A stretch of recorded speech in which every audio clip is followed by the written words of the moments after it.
There's a moment that feels almost impossible to explain. Someone gives you an answer. It's simple, clean, maybe too clean. They say, "No, nothing happened," and the room keeps moving like normal. Cups clink, phones light up, someone laughs at the wrong time. But inside you, something stops. Not panic, not proof.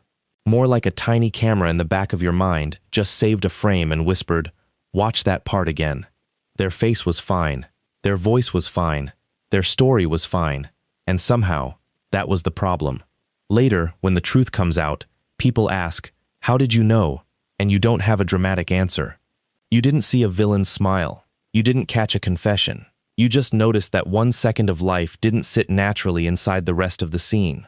So the real question isn't, can you magically detect lies? The question is stranger. Why does your brain sometimes flag the truth before you can explain what it saw? If you've ever sensed a lie before you could prove it, you already know how confusing it feels. Part of you wants to trust the signal, because it feels sharp. Another part of you pulls back, because you know feelings can be wrong. And that tension can make you feel like you're either deeply perceptive or just overthinking everything. The answer is more human than both. Your mind is not a crystal ball. It's more like a quiet pattern-matching security camera. All day, it records small things. How someone usually answers.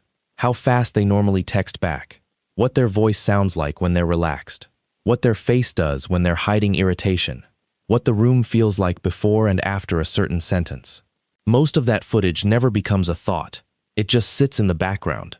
Then one day, something doesn't match the stored pattern. A laugh comes half a beat too early. A detail sounds memorized instead of remembered. A person acts casual, but their body seems to be waiting for your reaction. Your conscious mind may not know what to call it yet, but the security camera has already marked the clip. That doesn't mean the person is lying. It means something in the scene deserves a slower look. And if you learn how to handle that signal carefully, you can protect your judgment without turning every uneasy feeling into an accusation. The first thing to understand is the order. Most people imagine perception works like this. You see a clue, you interpret the clue, then you feel suspicious. But in real life, it often happens backwards. The feeling arrives first. The explanation shows up late, holding a clipboard and trying to catch up. Picture this. You're standing in a kitchen after a small gathering. Someone says they're totally okay with what happened earlier. The words are friendly. Their shoulders are relaxed. But right after they say it, they rinse the same glass twice, even though it's already clean. They smile at you, then turn away a little too fast. Nothing dramatic happens. Nobody else notices, but your attention tightens. You don't think, "Ah yes, repeated glass rinsing indicates concealment." You just feel the scene go slightly out of tune. That's because your conscious mind is slow. It has to convert raw perception into language. Underneath that, your brain is much faster. It compares timing, tone, posture, memory, context, and emotional rhythm before you can form a neat sentence. It's not always correct, but it's not random either. It's the part of you that sees the frame before you know why the frame matters. A lie rarely announces itself as a lie. Most of the time, what you notice is rhythm. People have a natural rhythm when they're being casual. How long they pause, how much detail they give, when they smile, how their face and words move together. When that rhythm changes, your mind pays attention. A friend who usually tells messy, funny stories suddenly gives you a perfect little paragraph. A partner who normally complains freely says, "It's fine," in a voice that has no warmth in it. A coworker explains why they missed something, and every sentence sounds polished, but none of it feels lived in.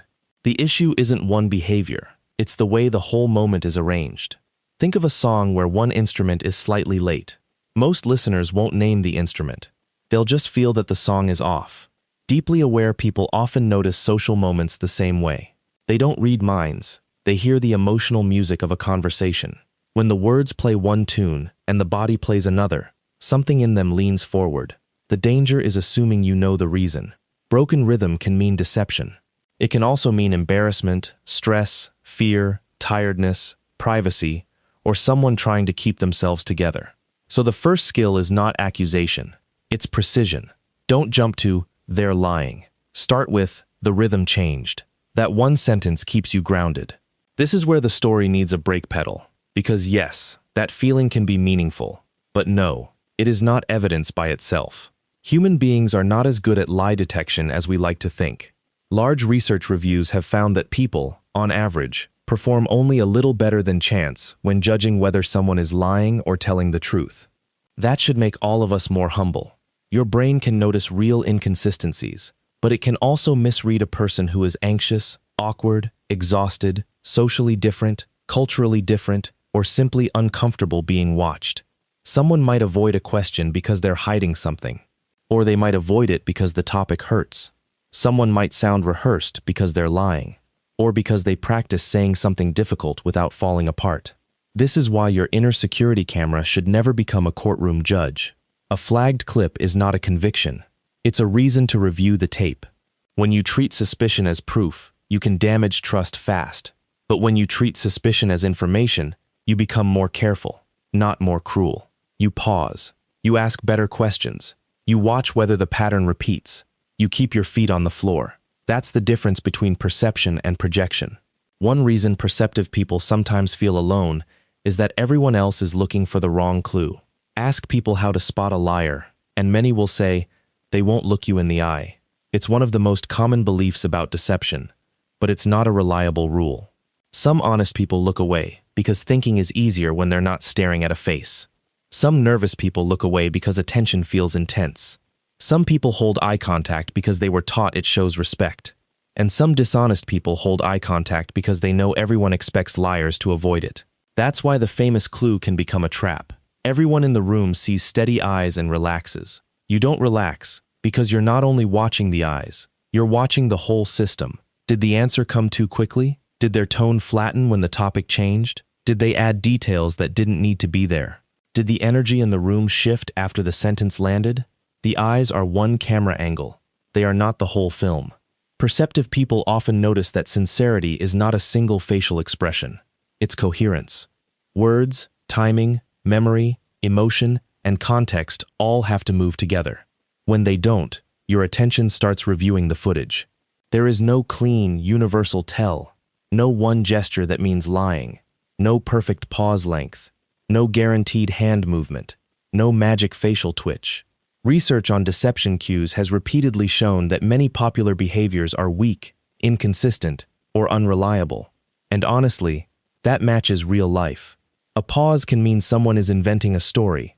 It can also mean they're trying to be accurate. A detailed answer can mean rehearsal. It can also mean the person remembers clearly. A short answer can be evasive.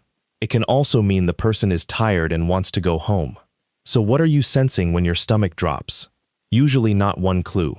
Usually a cluster. Maybe the explanation has too much decoration but too little emotional texture. Maybe they answer the easy part and slide past the direct question. Maybe their smile appears exactly when they think it should, not when they actually feel it. Maybe they become formal with you in a relationship where formality usually means distance. One weak clue is like one pixel. It tells you almost nothing, but a cluster of pixels can form a shape. That's what your mind is doing. It's not saying, this gesture means lie. It's saying, several small things are forming a shape I've seen before. The wise move is to keep the shape lightly in mind while you gather more real-world evidence. Here's the reversal. Your gut feeling may not be mystical, but it also may not be meaningless. Sometimes it's early. That's a different thing. Imagine your brain's security camera has watched hundreds of hours of one person. How they joke when relaxed. How they avoid conflict. How their voice changes when they're protecting themselves. How they behave when they want the conversation to end. You may not consciously store those details as a list, but your nervous system, attention, and memory keep a rough archive. Then the person says something that doesn't match their normal pattern. You feel it first, because your body gets the alert before your language center writes the report. This is why "I just knew" can sound silly from the outside, but feel very specific on the inside. You may be responding to timing, breath, distance, phrasing, and context all at once. The problem begins when you turn early information into final certainty. Smoke in a hallway does not prove the building is burning, but it does mean you shouldn't ignore the hallway. So when that feeling arrives, don't worship it and don't bury it. Use it to change your pace. Ask one more calm question. Notice whether their answer becomes clearer or more tangled. Pay attention to what repeats. Early signals become useful only when you let them be tested. Some people don't just hear words, they hear the temperature of the room. They notice the pause after a name is mentioned. They see who looks down when someone enters. They feel when a joke is trying too hard. If that's you, it can feel like living with extra microphones on. You're not necessarily better than everyone else. You may simply be more tuned to social detail, more reflective, or more likely to replay moments until the hidden pattern becomes visible. Take a normal office scene. A manager walks in and says, "Everything's good with the project." Everyone nods. But you notice the designer closes their laptop a little too carefully. The developer suddenly stops tapping their pen. The manager doesn't look at the person who usually speaks first. Nobody has lied openly, but the room has edited itself. To a less attentive person, nothing happened. To you, the silence has shape. That can be a real strength. It helps you notice discomfort, pressure, manipulation, and emotional shifts before they become obvious. But it can also exhaust you, because when your mind is always scanning, even ordinary human awkwardness starts to look like a hidden message. The gift is sensitivity. The responsibility is calibration. You have to learn when the signal is specific enough to deserve attention, and when your brain is just turning up the volume because uncertainty feels unsafe. A useful way to check yourself is to ask whether your feeling points to something observable. Not dramatic, observable. First, you can name the exact moment the scene changed. Not the vibe was weird, but after I asked that question, their answer became shorter and they stopped making jokes. Second, you notice contrast. For example, your friend is warm with everyone else at dinner, but becomes strangely careful when one topic comes up. Third, charm doesn't erase the signal. Someone can be funny, attractive, confident, and still feel inconsistent if the story keeps sliding around the direct point. Fourth, your body reacts before your argument forms, but later, you can usually identify what the camera saved: the too fast reassurance, the missing detail, the sudden politeness, the silence after a name. Fifth, and this is the one that separates perception from suspicion, you update. If new information shows you misread the moment, you let the old theory go. You don't keep bending every new fact to protect your first feeling. That matters, because deep awareness without correction becomes a cage, but deep awareness with correction becomes judgment. It means you can say, "I noticed something," without needing to make yourself right immediately. That is a quieter, stronger kind of confidence. Now comes the part nobody likes but everyone needs. The same system that helps you catch a real inconsistency can also start filming shadows. Once you've been hurt, surprised, dismissed, or made to feel foolish for trusting too quickly, your mind may decide that constant scanning is safer than being blindsided again. So it keeps the cameras on everywhere. A delayed reply becomes a secret message. A tired face becomes hidden resentment. A short "okay" becomes proof that someone is angry. A friend being quiet becomes a whole story about rejection. This is where perception turns into noise. The difference is usually precision. A real signal tends to be narrow. It points to a specific moment. That answer avoided the question. That apology didn't include what actually happened. That story changed when I asked for the timeline. Noise spreads everywhere. It says, something is wrong. Everything is wrong. Everyone is hiding something. It gets louder, but less detailed. So don't ask only, "Do I feel uneasy?" Ask, "Can I point to the frame?"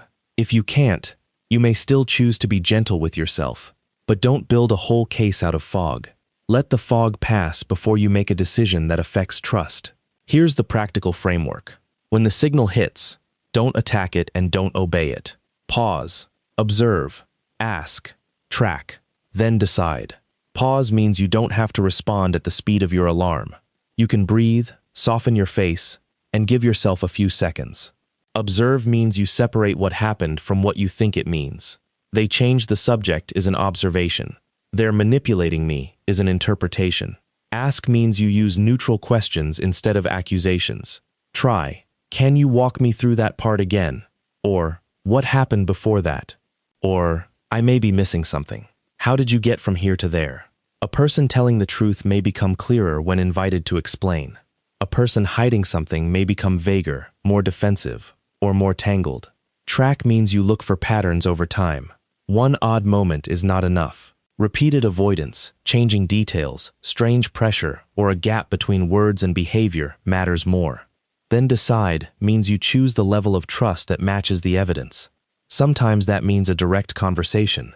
Sometimes it means sharing less until you understand more. Sometimes it means letting the feeling go, because the facts don't support it. This is how you trust your perception without turning it into a weapon. You don't need to call someone a liar to protect your pace. You can simply stop rushing past the part of you that noticed. The most grounded kind of intuition doesn't scream. It doesn't need to humiliate anyone. It doesn't need to announce, "I caught you." It often feels quieter than that.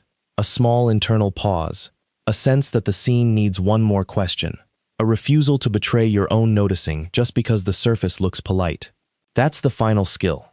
Not becoming suspicious of everyone. Not making your sensitivity responsible for solving every hidden thing in the room. But also not gaslighting yourself out of what you saw. You're allowed to notice. You're allowed to take your time. You're allowed to let trust be something people continue to earn through consistency, not something you must hand over because their words sounded nice. And when you're wrong, you can correct yourself without shame. That doesn't make your perception useless. It makes it honest. The people who use this ability well are not the ones who accuse fastest. They're the ones who can hold a signal gently, gather context, and wait for reality to become clearer. Your brain may flag the clip before your mouth can explain it. Fine. Review the clip. Check the lighting. Ask what else could be happening. Watch the next scene. Intuition is not a sentence to pass.